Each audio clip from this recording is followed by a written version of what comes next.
Assalomu alaykum qadrli kuzatuvchilarim, omonmisiz? Ayni damda yana eng global muammo salomatlikda qalqonsimon bez va undagi muammolar to'g'risida qisqacha sizga ma'lumot bermoqchiman. Bugun qalqonsimon bez tanangizda bittagina ishni bajarmasligini tushuntirmoqchiman. Bu yerdagi men berayotgan ma'lumotlar juda katta bilimlarga tayanib beryapman. Qalqonsimon bez tanangizni dirijori vaqtida eshitgansiz. Qalqonsimon bez tanamizning generatori, ya'ni energiya bilan ta'minlovchi gormonlarni ishlab chiqaruvchi kichkinagina organ va uni yana bitta ishi bor. U bizni oxirida har 17 minutda qonimizni filtrlab turuvchi judayam mo'shni filtr organ. Demak, u qanday qilib kasal bo'ldi va undan chiqish mumkinmi? Gormonlarsiz yashash mumkinmi degan savollar bo'ladi. Birinchidan, bugun mutaxassis sifatida sizni juda bilishingizni istayman. Qalqonsimon bez organizmda juda ko'p ishni bajarishi bilan birgalikda bo'yin qismimizda joylashib, tomoqdagi muammolarni kelib chiqishiga ham sabab bo'ladi. Bundagi muammolar bizda o'sha angina, tomoqdagi muammolar, ovoz bo'g'ilishi, ovoz naylarining o'zgarishi, mana bu muammolarni ham keltirib chiqaradi.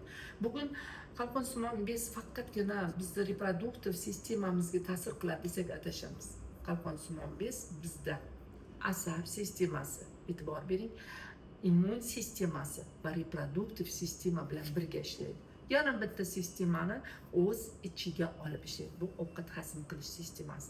Demak, qalqonsimon bezda bugun sizda gipotireoz, gipertireoz, tugullar, qalqonsimon bezda tugullar, kistalar, autoimmunniy tireozit, ya'ni autoimmunni proses ketayotgan bo'lsa ham undan qaytish yo'li bor. Qanday qilib deysizmi? Avvalambor mana shu holatga keltirib chiqarilgan sabablar o'rganib chiqilishi kerak. Birinchi o'rinda konsultatsiya olib, sizda qaysi sabab bo'lishini aniqlashingizni so'ragan bo'lardim va bu 5 ta qadam bilan aniqlanadi. Konsultatsiya oldingiz, demak, sizda qalqonsimon bezni yaxshi ishlay olmasligiga sabab ovqat hazm qilish sistemangizda bo'lishi mumkin. Chunki o't qopda, jigarda, ichakdagi muammolar aynan qalqonsimon bezga kerak bo'lgan minerallarni o'zlashishiga xalaqit beradi. Yoki qalqonsimon bezni ishlashi uchun kerak bo'ladigan bitta mikroelement yodni borishiga xalaqit beradi. Yod haqida ma'lumotingiz bor. Chunki qalqonsimon bezni ishlashi uchun kalit vazifasini bajaruvchi, o'sha gormonlarni ishlab chiqaradigan kalit vazifasini bajaruvchi mikroelement bu yod. Yod esa bizga ichkarida olinmaydi. Biz tashqaridan ovqat bilan olamiz. Ovqat bilan olganimizda u qalqonsimon bezga bormaydi. Ya'ni u to'liq ovqat hazm qilish sistemasidan o'tib qon orqali bizga boradi. Shuning uchun ham men bugun qalqonsimon bezda birinchi qadam ovqat hazm qilish sistemangizni tiklashni birinchi yo'lga qo'yishni. Ikkinchi, yeyotgan ovqatlarimizni tahlil qilamiz. Uchinchi, detoks, ya'ni tozalash. Qalqonsimon bezda ishlashiga xalaqit beradigan parazitlar, zamburug'lar, toksinlardan tozalashni albatta qo'yishimiz kerak. Ana 4-chi qadamda o'zi qalqonsimon bez qayta tiklana boshlaydi. Bugun yana bir haqiqatni ochmoqchiman. Qalqonsimon bez tiklanadimi? Demak, bugun quriy boshladi. Bugun mutaxassis sifatida bir narsaga e'tibor berishingizni so'rayman. Bizga berilgan har bitta organimiz Alloh tomonidan qayta tiklanish ta'minlangan. Demak, qalqonsimon bez bundan mustasno emas. U ham yana qayta tiklanadi. Uning uchun unga gormonlar emas, uni ishlashi uchun sharoit yaratib berishimiz kerak, xolos. Demak, u ishlashi uchun sharoit bo'lishi kerak. Gormon ishlab chiqarmoqchimi, mikroelementlar yetarli bo'lsin, toza bo'lsin, u yaxshi ishlay boshlaydi. Shuning uchun oxirgisi o'sha 4-etap.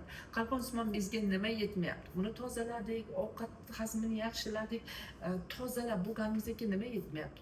Ruh yetmayaptimi, selen yetmayaptimi, temir yetmayaptimi, gruppa B vitaminlari yetmayaptimi berib, qalqonsimon bezni ishga tushiramiz va o'zini qayta tiklay boshlaydi.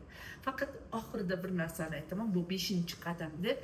Ko'pincha biz kasal bo'lsak, vaqtinchalik tuzalamiz. Vaqtinchalik salomatlik borasidagi muammolarni hal qilamiz. Kasalxonaga yotdik, 3 oyga yetadi, 6 oyga yetadi yoki 1 yilda bir marta davolanish kerak deymiz. Aslida biz simptomlarni yo'qotib qo'yamiz.